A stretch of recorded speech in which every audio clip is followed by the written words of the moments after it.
photographer who is a friend of a friend, but also a man who is really making a statement and a change on his Instagram, which I absolutely love. Yes.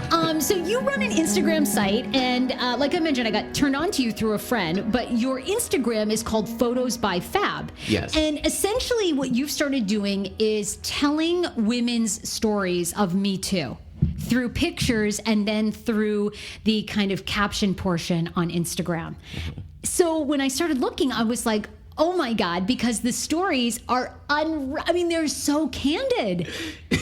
So I started this, I think, in September. It just came out of nowhere. In September 2017, right? Yes. This is pretty new. So okay. September, August came up with the idea, and like I told you before, pretty much it was back-to-back stories of friends just saying like, oh, this guy did this guy did that, and then I would go back and I'm like, wow, guys really do this? And to me, I'm out in this world, I'm thinking everybody's normal, everybody's just like, chill, mellow. If I want to talk to somebody, I'm not going to go above and beyond to force somebody to do what I want them to do. Right. So that's how it started. And these stories just been coming out of nowhere. And then Me Too started and people just started talking about it a lot more. It's been a crazy few months. Just because you were almost like ahead of Me Too. You started posting every Tuesday on your Instagram a picture, which is just like... I love, first of all, you're a photographer. Yeah. It's kind of, that's your passion. Yes. Is taking photographs. So you start photographing these just beautiful women, but then you read their stories and it's like, oh my God, so you were kind of ahead of Me Too, right? Mm-hmm. Yeah. So I think Me Too started in October. Okay. Yeah, so October. So it was this summer. That's how I came up with the idea. And then I actually called my series Little Red, or Real Little Reds. And growing up, Little Red Riding Hood was always a little kind of crazy. It's like, okay, Wolf sees you in the woods and then follows you and then goes home to your grandma's house. And then it's kind of like, wait, this guy's a creep. Little Red Riding Hood is really creepy. And I think that the night that I met you, we were sort of talking about that. And I was like, oh my God, you don't think about it until someone slows you down. Exactly. And it's very bizarre. And I think I started thinking about it because Facebook, there was Facebook random videos pop up. And they were talking about the true meaning behind these Disney stories. Little Red Riding Hood didn't come up. But when you really dive into it, like look up the original stories, like this is a really horrible story. Yeah, they're terrible to like women and any sort of like awful for race and everything else. Like they're just awful stories. Like the women are kidnapped and forced to marry these people. Then it works out. Like it's just nuts. Yeah. So I think, especially growing up without, I'm an only child, and it was my mother and my aunt. So I'm constantly surrounded by women. Right. And so I constantly have women friends, and I actually begin to see them as my little sisters or big sisters, however their age runs. So it's kind of like when it gets to the point that you just keep hearing these stories, and your photographer is like, yo, what can I do to put that out there? So I think as men, we lack perspective. Like we see the world a certain way, and isn't it just thrown into our face where it's like our parents or our friend experience something, or Me Too series comes about and then constantly being talked about.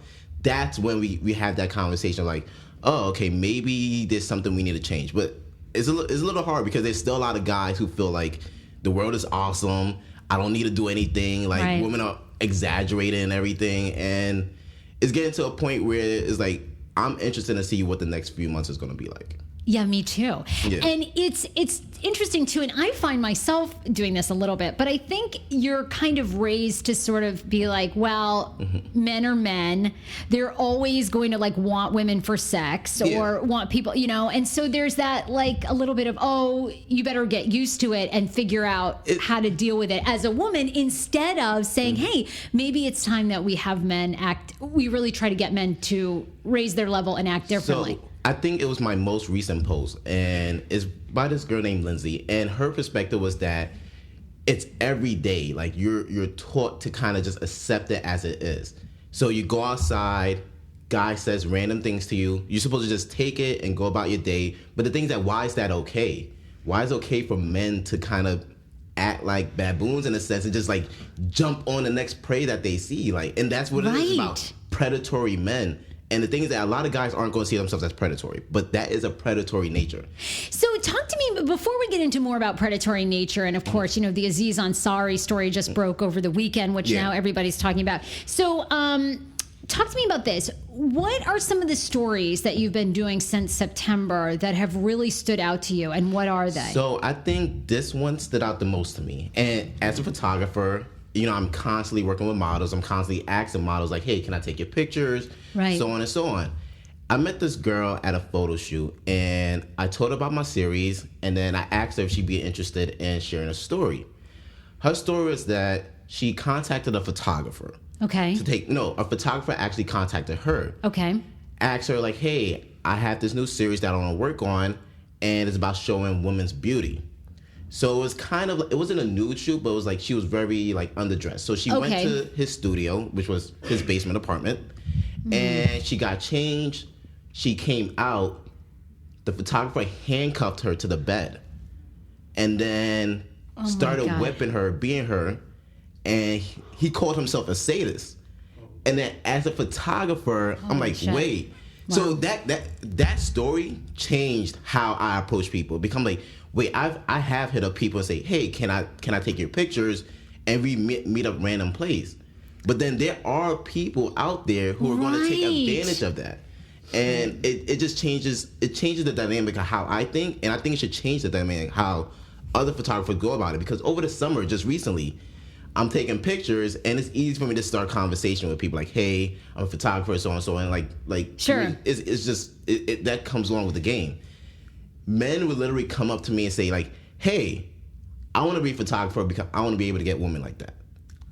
Really? And then, so you see how now you got to worry about like, okay, the personal trainers. How many personal trainers are out there to kind of be in a situation where they could take advantage of women because like they might be stretching you, and then and something happens, right? So you don't know what's going through a guy's heads, but we are in a culture where that's kind of like almost acceptable. It's switching. It's like changing up a little bit. But for the past, I don't know, however long men have existed, men has been that dominant, and it has been okay for women to be submissive to them. Right. Yeah. Or it's been okay to not share your story, or I think, just pass it off as guys being guys. Exactly. And really not saying, hey, it's time to keep these men at a different standard. But you, of course, have received some mixed reviews, and you were telling me you really received some mixed reviews when this first started. So how has it been received? So where is my phone? So well, you can look at mine because I'm all over your site, and these pictures are beautiful, and the stories are just unreal. Thanks. So pretty much it was actually on my personal page. Okay. So I posted a picture, and the first picture was a girl sitting in the car, and there was a red cape from Little Red Riding Hood, just to symbolize me starting my series. Random trolls out of nowhere. They're not my friends on Instagram, but my page is public. So they had to have looked up the hashtag to kind of find me. So random guy comes in, started bashing everything I stood about, started calling me a psychopath, started saying that, I'm looking for something that isn't there. Me being who I am, I don't entertain the trolls. It's just that, okay, you have your opinion. I don't agree with it. I actually just think it's kind of like dumb. But I'm like, I'm not gonna stop my audience from seeing that because I want my audience to see what other people think about this. Right, because it truly is a discussion. So one of my friends actually came and started to defend it, like saying that, I don't think you understand what the series is about. Like, with everything going on, how can you believe this? Random troll friend out of nowhere. Troll has a friend.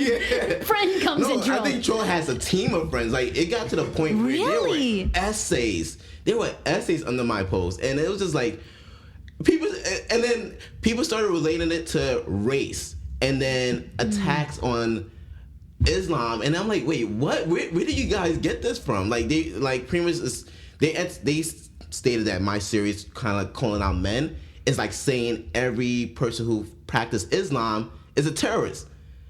And Wow. I'm like, how do you make this connection? Wow. Yeah. Wow. So men are really taking it personally. I mean, I thought that was what was really fascinating that you were saying is how many men are really bothered by this. Here's one thing. So, with Instagram, you can see your engagement. Sure. So, I post picture of girl, no story, just random girl looking nice, 200, 300 plus likes. Post a picture with a story, women engagement, same, men engagement dips. Have conversation with friends. Friends don't want to have that conversation. It's Wow. it's just that it's kind of like taboo. Like guys don't want to be, they don't want to talk about it. And I think I said this to you, is like, it isn't until somebody close is in the situation that guys think more about it. It's like everything's okay. Everything is nothing. It's just playful. But when somebody who's personally close to us become attacked, that's when it becomes an issue. Right. And I've seen that through college where, and don't get me wrong, I'm not I'm not an angel. Like I know none of us are, right? I mean, I feel like, oh my God, the amount of times I've been kicked out of a bar. Yeah. I mean, I have a terrible story of one time I was like so drunk and I was like making eye contact with this guy because I swore I was going to have sex with him. But anyway, he told like a bodyguard, or he told like one of the security people who came over and was like, ma'am, you're going to have to leave. This guy says that you're giving him like creepy eye stares. I was like, oh my God. I mean, like I'm in my own situations where I've been like trying to take advantage of men. Like, so, none of us are perfect. And I think too, we haven't really thought about much about our behavior as far as sex goes, unless, I mean, of course, I think it's very obvious the over the line of like Harvey Weinstein, who's, clearly raped and I mean, really, really, was absolutely a predator. But then there's a lot of gray area. So the thing is that's where I, like, as far as my opinion on that gray area, it gets a little bit hard. Yeah, what's your take? Because people don't believe there is gray area, actually. So here's perfect situation. Me and this girl that I used to talk to, and she would always say, no, stop, whenever we were, like, having sex.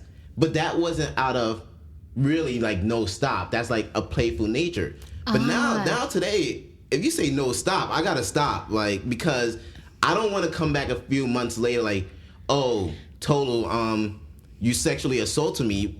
So it like there's that gray area. There's other gray areas where it's kind of like it's just hard. Where I think with some of the stories I put out, some women one of the stories was guys just saying hi, or the 10-mile walk through New York. Every guy in there wasn't technically a predator in my eye. In your opinion, yeah. Okay. So they was like saying like, "Hey, how are you?" And what the premise of this was that the model, the woman that you featured, what was the premise of this story? She walked. So it's her going on about her day, taking the train, and so on, like guys approaching her. So my question to her was like, so can you add more context? Is it the fact that a guy is approaching you, or is it who the guy is? And her response was that when it's unwanted. So right, so it's hard. Yeah, there's no way for me to know that you don't want me to approach you prior to me approach. So that becomes a little bit weird, and I feel like that's not as bad as the stories we've been hearing on the news. Right. But even with Aziz, is like me doing some more research. It's kind of like, damn, I'm not sure because like, we're all confused. Yeah. I'm like so fucking confused. Yeah. I'm like, oh my God, do I? Because we've all, I'm sure from at least from a female point of view, we've all kind of been with a guy like Aziz, who was maybe somebody who had either money or power or fame or whatever, and was really not that into you, or was only into you for sex, and then really didn't care. It was like, go get your own Uber. I don't really want to buy you dinner. I just really want to fuck you. So you're like, oh, where's that line of? I mean, I think Aziz clearly acted like an asshole. There's no doubt. I mean, the guy's a dick. But then at what point do women have to really practice that voice of, you know what? Look, you're a funny guy, you're famous and all that, but I'm out of here, Yeah, so, like, again, like, as men are taught to be aggressive, I feel like some women have been taught to be submissive. Like, just take it as it is. However, I feel like we need to teach women to be more open to having those conversations or talking or speaking out. So it's a little weird to me, especially since she went down on him after, you know, that becomes more like in the court of opinion, on the court of Twitter, is always going to go back and forth. But as far as in the court of law, I'm not sure that he did anything wrong. Right. It just becomes like that's really great to me because I think what I've been hearing is that because of his position in power, that's why she felt like she couldn't stop. But then that is pretty much saying that women are weak enough or not strong enough to stand up and say stop. So it's like, where do we get? We need to get to a point where women are all empowered to say no. Yeah. Like to me, like I shouldn't hear that. Oh, I couldn't say no because of this, because of who he is. Right. It's kind of like I know what I want, right, and I know I don't want this, so this isn't going any further. Yeah. So I'm not victim blaming any kind of way. It's just that there's a power struggle right now where it's like men have power. Women are taking power back, like in the form of their sexuality. Like I'm taking who I am. Well, not me, but women. Yeah. Women are taking back who they are. So, and then it's gonna change. There's gonna be a little confusion. I think one of the things that I was listening to Oprah, and I think she mentioned that some men have talked about like maybe women should just not work in the workplace, like. Oh my God! Like if everything keeps coming out, like as far as like if I say hi to you or something like that, and you take that as a sexual assault, verbal assault, some kind of way, then it was mentioned by, I don't know, she didn't say who said it. Okay. But it was mentioned that maybe women should just not work here. And wow, that's a scary thought. Yeah. I feel like if we go down that path, oof, yeah, we're but the getting thing is that it goes back to like, I don't think we fully know how to interact at this point in time. Right. Because we've been practicing this kind of interaction for years or decades, centuries. Right. This is how we've lived. And now we got to turn to a point where we change our mindset of interaction with the opposite sex. Yeah. So when we were talking beforehand and exchanging emails, you would also describe that people have referred to you as a pick-me, which I have never heard this term before. And I was like, oh, I love learning new things. What does that mean? So a pick-me is an individual who does something for favor. So, or to obtain favor with a certain audience. So in this case, I'm being a pick-me to obtain favor with women or to get more women, like for sexual pleasure, maybe, or just to obtain general favor with them. Wow. So and do mostly men accuse you of this? Other men accuse you of that? Yeah, so I'm not sure, like women haven't, my women friends have always been completely supportive. Like, yo, they love it. Like, they tell me all the time, like, yo, you need to do this. You need to get this more out there. You need to tell people. However, with some of my men friends, they haven't said it directly. It's more like indirectly in jokes. I was in a group chat, and one of my friends was like, oh, yeah, I read your story. I read your series. I like it. And then jokingly, he said to the other guys, like, yeah, he's only doing this just to get girls. Wow, yeah, really? So they really kind of downplayed everything that it stands for. And there has been other guys who try to portray that way, like, oh, like, damn, how many people are in your DMs? And honestly, my response was like, yo, people have been in my DMs way before this. Like, right. this is not the thing that makes people like, oh, wait, let me drop a post to see what's good with him. Right. It's always been that way. So to me, like, to downplay the story, and that's been a general thing. Like, guys would downplay what it is and just kind of like not see it. And again, this doesn't apply to all guys. Sure. I'm sure you've got a lot of, supportive male friends and men who've come to your page and support what you're doing, and, have a sister that's been through it, or a mom, or a friend, or, whatever, wife. But then you've got, Yeah, but it shouldn't get to the point where it's like when we have a sister or a mother or somebody who's been affected, that's when we think about it. We should be thinking about this now. It could be anybody. Like, eventually you might have a daughter. And just because you have a daughter doesn't mean that you're automatically supportive of all women. Like, like, just because you have a mother doesn't mean that. I'm pretty sure there are rapists that, every rapist has a mother. Mom, yeah. They don't be like, okay, my mom, like, I can't rape you. Like, just because you have a close woman friend or a family member doesn't mean you're supportive of the cause. And I think at this day and age, being neutral is almost as if you're not supportive. Like, being in that kind of like limbo where it's like, I'm not gonna push it out there that we should change, but I'm not gonna engage in that or actively engage in that kind of behavior. Is like, I think we need to pick a side. It's either you do, I think it's either you're gonna support women and try to change this culture, or you're not. There shouldn't be a gray area. There shouldn't be like, I'm just in between with no opinion. Wow. That's good. Tell me this. What's been the feedback for the women that you've featured? Have they received mostly positive feedback? Have there been any regrets that they've shared their story or repercussions? No, actually, I don't tag the women that I post in these pictures. I'm pretty sure anybody could find them because sometimes they comment, but I don't tag them. As far as the women, their feedback has been more supportive than ever. I think somebody was like the girl who was attacked by the sadists. Like she really wants to put that out there. Yes. And she wanted to put that out there so that other women don't fall into this trap. Yeah.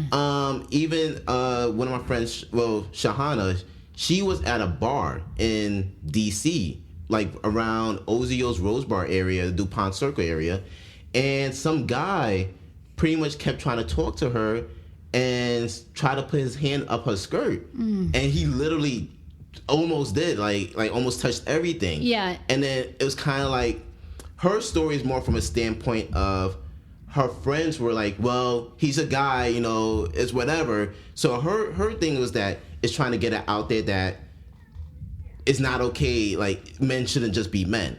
But as far as like their feedback, their reaction, it's been completely positive. Like they have no regrets about it. Wow. Nobody has contacted me like, hey, can you take down this picture?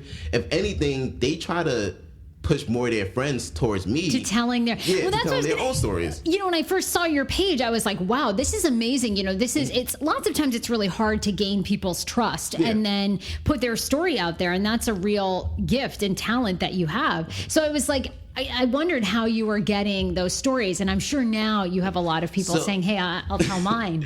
I think in the few months that I've been doing this, I think only 2 people have said no. Wow. And then everybody else is either that they feel like their story hasn't reached that, like, it's either very similar to another story, so it's kind of like they don't feel like they need to put it out there. It, right. Or it's really just back-to-back stories. I think a few weeks ago, I think one of the models that I worked with, the only reason I didn't put out her story is because she didn't like the picture. But her stories was actually really. So it goes like this. So she went to a store. She went to a shopping store just to go. She was at a mall somewhere. Right. And some guy walks up to her and be like, "Hey," like try to talk to her, so and so on. And then she said, "Sorry, I'm not interested." She goes into the store to pick out an outfit. Goes into the dressing room. I think the attendant or whatever they call comes into the back and be like, hey, your boyfriend's outside. And oh my God, these people are crazy. Yeah. And it says he has some clothes for you that he wants you to try out. And then she was This is a complete fucking stranger? Met him 30 minutes ago. So she was like, wait, my boyfriend walks out. It's the same guy. And then she walks back inside, changes her clothes, and then he starts following her like, hey, let me buy you some clothes. I can make your world better. And I think part of this comes from like movies and like growing up, watching music videos and movies, it always seemed like if I have the money or if I have the car, I'd be like, hey, here's my money. You can do anything. Yeah, come have sex with me. Right. And I think that's what you took from the standpoint, like, oh, I have the money, let me buy you your clothes, and then we could go on a date. Yeah, there's a lot of that. I mean, we grew up with those images, watching movies, watching music videos, just like you said. And there is a portrayal that money and power buys you lots of women hanging out naked at your pool. Exactly. Seems cool to me. But so tell me this: you really have your hand on the pulse of this kind of Me Too movement. There's been a lot of talk that people feel as though we're going to experience a backlash against women. That there'll be, of course, still most high-powered CEOs and Fortune 500s those companies are run by men.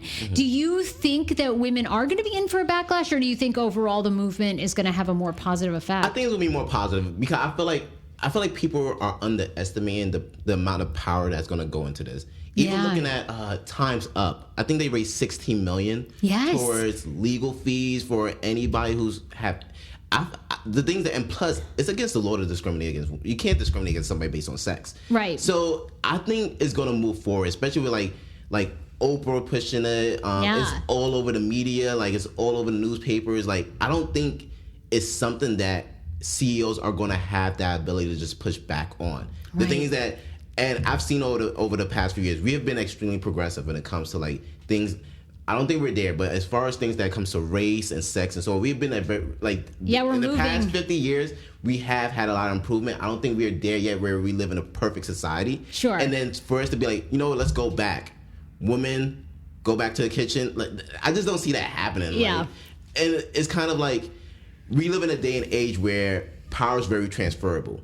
So somebody could like pick up a phone today, start her whole blog or whatever, become Sure. a model, and then all of a sudden she has social power. Her social power influences people, like influencers. Yeah. Like there are So too true. many influencers. We have taken the power out of CEOs. Like they might have monetary power, but as far as social power, we have taken it back through Instagram, Facebook, and so on. And I feel like Yes. the ability to just say that this is going nowhere, I can't see that happening. Tolu, you are I just love your whole vibe. You're just so Thanks. positive. You're like, and you have that great smile where your whole face smiles, Thanks. which I love. Tell me, where can people follow you? They're really going to want to follow this series So- and see what you're doing because it's really, really cool. For the most part, my series posted on my Instagram page. So I have two. Okay. So it's on my photography page called Photos by Fab. PHOTOSBY Fab PHAB. Awesome. And it's posted on there. I try to do it weekly. It's a little bit hard Sure. because I still got to work 9 to 5 and Yeah, right. everything. So I'm going, and as soon as this, I'm going to go home and start editing pictures so I can post it tomorrow. I try to keep it on Tuesdays. Okay. And Photos by Fab. I kind of put on my Twitter, like, it's my name, Tolu, TOLU.BAMWO. But as far as getting it every week consistently, I'm always posting it on Photos by Fab on my Instagram page. Oh my God, you're amazing. Thank you for being on the Hey Fresh podcast. I'm very grateful. And it's Thanks. awesome men like you that, are standing up and being a part of every movement. And we all need to come together, and whether it's about Black Lives Matter or Me Too or whatever. So it's awesome that you're a part of that. Thank you. Thanks for having me.